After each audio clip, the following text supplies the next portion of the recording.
السنن الواردہ فی الفتن ایک کتاب ہے، اس کے پیج نمبر 277 پر ایک حدیث لکھی ہوئی ہے جو ابن عباس رضی اللہ عنہ سے مروی ہے۔ آپ علیہ الصلوۃ والسلام نے اس حدیث کے اندر قیامت کی ایک نشانی بیان کی ہے کہ قیامت کے قریب ایسا ہوگا کہ بدعتیں عام ہو جائے گی اور سنتیں ختم ہوتی جائے گی۔ مطلب ہر سنت کی جگہ ایک بدعت لوگ بنا لیں گے، بدعت پیدا کر لیں گے۔ یہ بڑی خطرناک چیز ہے، یعنی بدعت کو لوگ سنت سمجھ کے سنت کو چھوڑ دیں گے، بدعت کو سنت سمجھ لیں گے۔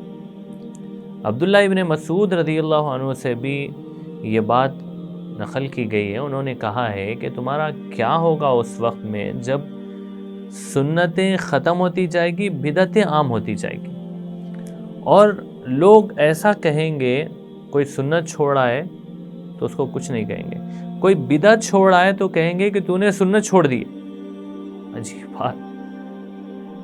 آج کل معاشرے میں دیکھیں آپ، اتنی بدعتیں پیدا ہو گئی، اتنی بدعتیں ہیں، اور وہ کسی نہ کسی سنت کے درجے پر ہے، مطلب ہے کہ سنت کو چھوڑنے کی وجہ سے بدعت پیدا ہو رہی۔ جیسے ایگزامپلز میں دوں گا، جیسے مثال کے طور پر آپ علیہ الصلوۃ والسلام نے ایک سنت بتائی ہے کہ بچے کے 7ویں دن پر بال کاٹے جائیں، یعنی لڑکا پیدا ہو، لڑکی پیدا ہو، 7ویں دن کی سنتوں میں سے ایک سنت ہے کہ سر کے بال نکال دی جائیں، اگر صحت صحیح ہے تو نکال دینا چاہیے۔ لیکن اس کی جگہ لوگوں میں بدعت مشہور ہو گئی، 7ویں دن مت کاٹو، 40ویں دن کاٹو، اور 40ویں دن بھی فلاں جگہ پہ، فلاں پہاڑی پہ، فلاں جگہ جا کے کاٹو، زیادہ اجر ملے گا، صحت ملے گی۔ یہ وہ اب لوگ کر بھی رہے ہیں، 7ویں دن کاٹنا سنت ہے، 40ویں دن کاٹنا بدعت ہے۔ اگر کوئی مجبوری ہے، بیماری ہے، تو آپ اس کو ڈیلے کر سکتے ہیں، تھوڑی دیر کے بعد بھی بال نکال سکتے ہیں، لیکن 40ویں دن کو سنت سمجھ کر بال نکالنا یہ بدعت ہے۔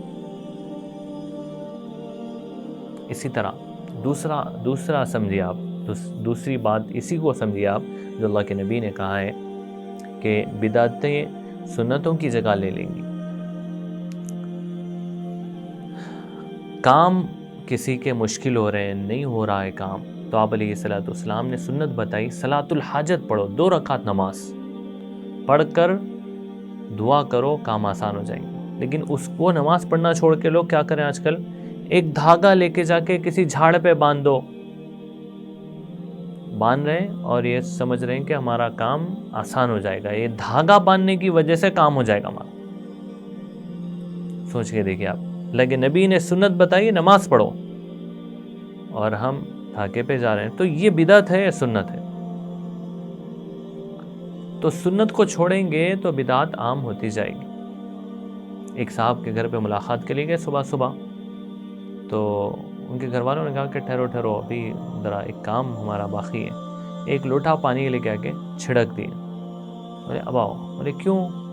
بولے نہیں، یہ کرنے سے ہمارے دن بھر کے کام آسان ہو جاتے ہیں، اس سے پہلے کوئی گھر میں سے باہر بھی نہیں نکل سکتا، گھر میں اندر بھی نہیں آ سکتا۔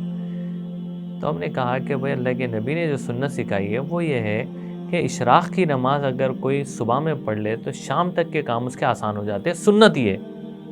اب ایک لوٹا پانی چھڑکنا کوئی سنت نہیں ہے، بدعت ہے۔ تو آپ اس سے سمجھیے کہ کیسے سنتیں ہمارے معاشرے سے ختم ہو رہی، بدعتیں عام ہو رہی ہیں، اور اللہ کے نبی نے قیامت کی نشانی بتائی ہے۔ ہماری ذمہ داری ہے کہ ہم سنتوں کو عام کریں، بدعتوں کو ختم کریں۔ بدعت کو چھوڑنا یہ ایمان کا تقاضا ہے، اور اس کے لیے ایک اسٹرانگ سٹیپ لینا پڑتا ہے۔ گھر میں، خاندان میں جو بدعتیں ہیں، آدمی محبت سے، حکمت سے آہستہ آہستہ اس کو ختم کرے۔ اور بدعتیں کیسے چل رہی ہمارے معاشرے میں، ہمارے والد صاحب کر رہے تھے ہم نہیں چھوڑ سکتے، دادا کر رہے تھے ہم نہیں چھوڑ سکتے، تو دادا سے، والد سے کوئی شریعت نہیں چلتی نا، شریعت تو قرآن حدیث سے چلتی ہے۔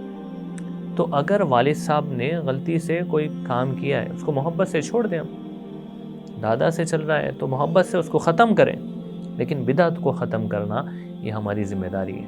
اللہ پاک اس کو سمجھنے کی بھی توفیق عطا فرمائے، عمل کی بھی توفیق عطا فرمائے۔